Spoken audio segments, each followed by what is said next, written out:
ഖുർആൻ പടച്ച തമ്പുരാൻ്റെ വാക്കുകളാണ്. പ്രവാചകരിൽ ശ്രേഷ്ഠനായ മുഹമ്മദ് നബി സല്ലല്ലാഹു അലൈഹി വസല്ലമക്ക് മാലാഖമാരിൽ വിശ്വസ്താത്മാവ് എന്ന് വിശേഷിപ്പിക്കപ്പെട്ട ജിബ്രീൽ അലൈഹി സ്വലാത്തു വസ്സലാം മുഖേന നൽകപ്പെട്ട വചനങ്ങൾ. ഇതിൻ്റെ അവതരണം ആരംഭിച്ച മാസം, അതിലാണ് അല്ലാഹു സുബ്ഹാനഹു വ തആല വ്രതം നിർബന്ധമാക്കിയിട്ടുള്ളത്.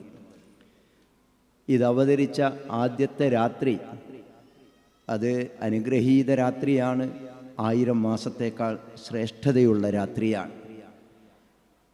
ഈ ഖുർആൻ അവതീർണമായ അല്ലെങ്കിൽ അത് സ്വീകരിക്കുന്ന സമൂഹം എന്ന് പറയുന്നത് ജനങ്ങളിലേക്ക് അയക്കപ്പെട്ട ഉത്തമമായ ഒരു സമൂഹമാണ്. ഈ ഖുർആൻ നാം പഠിക്കുകയും പഠിപ്പിക്കുകയും ചെയ്താൽ ഇവിടെ കേട്ടതുപോലെ മനുഷ്യരിലേറ്റവും ഉത്തമന്മാർ നാമാണ്. ഇതിൽ ഒരു വചനം പാരായണം ചെയ്താൽ ഓരോ അക്ഷരത്തിനും 10 നന്മ ചെയ്ത പ്രതിഫലമാണ് പ്രവാചകൻ സല്ലല്ലാഹു അലൈഹി വസല്ലം പറഞ്ഞിട്ടുള്ളത്. ഈ ഖുർആൻ നേരായ മാർഗത്തിലേക്ക് വഴി കാണിക്കുന്ന ഹുദയാണ് എന്നും സത്യവും അസത്യവും വേർതിരിക്കുന്ന ഫുർഖാനാണ് എന്നും ഹൃദയങ്ങളിലെ രോഗങ്ങൾക്കുള്ള ശമനം അഥവാ ശിഫയാണ് എന്നും അന്ധകാരങ്ങളിൽ നിന്ന് വെളിച്ചം നൽകുന്ന നൂറാണ് എന്നുമൊക്കെ ഖുർആൻ തന്നെ വിശേഷിപ്പിക്കുന്നുണ്ട്. അതുപോലെ ഇത് അള്ളാഹുവിൻ്റെ അടുക്കൽ നിന്നുള്ളൊരു കാരുണ്യമാണ് അഥവാ റഹ്മത്താണ്, ബുർഹാനാണ് അഥവാ പ്രമാണമാണ്. മാത്രമല്ല ഇതിൽ യാതൊരു സംശയവുമില്ല എന്ന് ആദ്യ ഭാഗത്ത് തന്നെ പ്രഖ്യാപിക്കുന്നുണ്ട്. ഇതുപോലുള്ളതോ അല്ലെങ്കിൽ ഇതിലുള്ളതുപോലെയുള്ളതോ ആയ ഒരധ്യായമെങ്കിലും കൊണ്ടുവരാനുള്ള വെല്ലുവിളി ഇന്നും വിശുദ്ധ ഖുർആനിൽ നിലനിൽക്കുന്നുണ്ട്. 23 കൊല്ലക്കാലം കൊണ്ട് വിവിധ സന്ദർഭങ്ങളിലായി അവതരിച്ചിട്ടും 6000-ലേറെ വചനങ്ങളുണ്ടായിട്ടും വൈരുദ്ധ്യങ്ങളൊന്നും അതിലില്ല എന്നത് അതിൻ്റെ വല്ലാത്തൊരു പ്രത്യേകതയാണ്. സകലമാന തിന്മകളും കൊടികുത്തി വാണിരുന്ന 6-ാം നൂറ്റാണ്ടിലെ ജാഹിലിയ കാലത്തെ അപരിഷ്കൃത സമൂഹത്തെ ലോകത്തിന് തന്നെ മാതൃകയായ ഒരു ഉത്തമ സമൂഹമാക്കി മാറ്റിയത്, പരിവർത്തിപ്പിച്ചത് ഈ വിശുദ്ധ ഖുർആനിലെ വചനങ്ങളാണ്. അതെ, ഖുർആൻ ഇവിടെ സൂചിപ്പിച്ച പോലെ വെളിച്ചത്തിൻ്റെ വെളിച്ചമാണ്, അത്ഭുതങ്ങളുടെ അത്ഭുതമാണ്. പ്രിയമുള്ളവരെ, പറഞ്ഞാൽ തീരാത്തത്ര മഹത്വമുള്ള ഈ ഖുർആനും അള്ളാഹുവിൻ്റെ അനുഗ്രഹത്താൽ ഇന്ന് നമ്മുടെ കൈവശമുണ്ട്. നമ്മുടെ ബാധ്യത എന്താണ്? അതുമായി നാം നിർവഹിക്കേണ്ട കടമകളും കടപ്പാടുകളും എന്തൊക്കെയാണ്? അതിനെക്കുറിച്ചുള്ളൊരു ബോധം നമുക്ക് എത്രത്തോളമുണ്ട്? ഈ ഖുർആനിൻ്റെ വില യഥാർത്ഥത്തിൽ നാം മനസ്സിലാക്കിയിട്ടുണ്ടോ? അതിൻ്റെ വെളിച്ചം, അതിൻ്റെ ഹിദായത്ത്, അതിൻ്റെ കാരുണ്യം അത് നമ്മുടെ ജീവിതത്തിൽ നമുക്ക് അനുഭവപ്പെടുന്നുണ്ടോ? ഓർമ്മിച്ച് മനസ്സിലാക്കുവാൻ ഈ ഖുർആനിനെ നാം എളുപ്പമാക്കിയിരിക്കുന്നു എന്ന് ആവർത്തിച്ച് അല്ലാഹു പറഞ്ഞിട്ടുള്ള ഈ ഖുർആൻ, അത് പഠിക്കാൻ ഇന്ന് നമ്മുടെ സമൂഹത്തിൽ എത്ര പേര് സമയം കണ്ടെത്തുന്നുണ്ട് എന്നത് നാം ഒക്കെയും ആലോചിക്കേണ്ട വിഷയമാണ്. എന്താണ് അവർ ഖുർആനിനെക്കുറിച്ച് ഉറ്റാലോചിക്കാത്തത്? ഹൃദയങ്ങൾക്ക് പൂട്ടുകളുണ്ടോ എന്ന ചോദ്യം, സഹോദരങ്ങളെ, അത് നമ്മോടാണ്. നിങ്ങൾ കാണുന്നില്ലേ? നിങ്ങൾ കേൾക്കുന്നില്ലേ? നിങ്ങൾ ചിന്തിക്കുന്നില്ലേ? നിങ്ങൾ ബുദ്ധി ഉപയോഗിക്കുന്നില്ലേ? എന്നൊക്കെയുള്ള ഖുർആനിലെ ചോദ്യങ്ങൾ നമ്മുടെ മനസ്സിൽ തറക്കേണ്ടതാണ്. സഹോദരങ്ങളെ, ഈ ഖുർആനിനെ അവഗണിച്ചാൽ ദുനിയാവിൽ കുടുസായ ജീവിതവും പരലോകത്ത് കണ്ണു കാണാത്ത നിലയിലുള്ള പുനർജന്മവുമായിരിക്കും, അഥവാ പാപഭാരങ്ങളുമായുള്ളൊരു പരലോക യാത്രയായിരിക്കും എന്ന് വിശുദ്ധ ഖുർആൻ തന്നെ നമ്മെ പഠിപ്പിക്കുന്നുണ്ട്. അതെത്ര ഭയാനകമാണ്, എത്ര ദയനീയമാണ് എന്ന് ആലോചിക്കുക. വിശ്വാസികൾ ഖുർആൻ പാരായണം ചെയ്യുമ്പോൾ എന്ത് സംഭവിക്കുമെന്ന് ഖുർആൻ തന്നെ പറയുന്നുണ്ട്.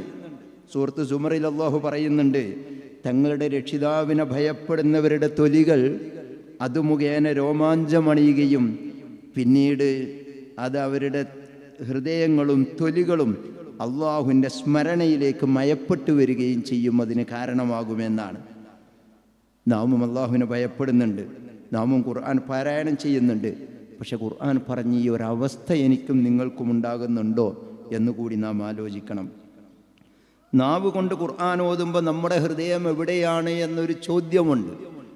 നമസ്കരിക്കുമ്പോൾ നമ്മുടെ ഹൃദയം എവിടെയാണ് എന്നൊരു ചോദ്യമുണ്ട്. അത് വളരെ പ്രസക്തമാണ്.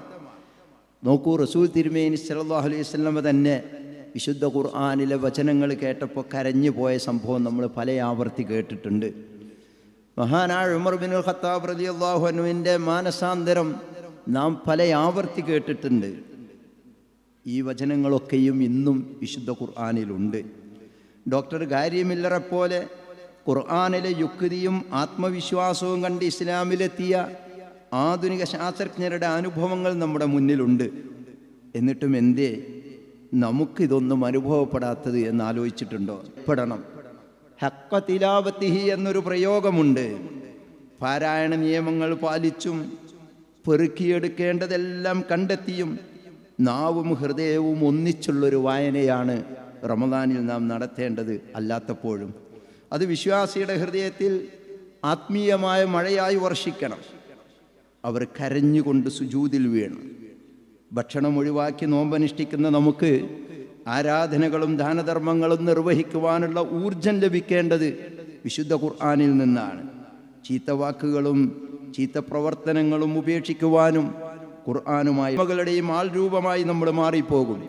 അതുകൊണ്ട് സഹോദരങ്ങളെ, സ്വർഗത്തെക്കുറിച്ചുള്ള ആയത്തുകൾ അർത്ഥമറിഞ്ഞോതുമ്പോൾ റബ്ബിനോട് ആ സ്വർഗം ചോദിച്ചും നരകത്തെക്കുറിച്ചുള്ള ആയത്തുകൾ പാരായണം ചെയ്യുമ്പോൾ അതിൽ നിന്ന് ആത്മാർത്ഥമായി രക്ഷ ചോദിച്ചു മോതാൻ നമുക്ക് സാധിക്കണം.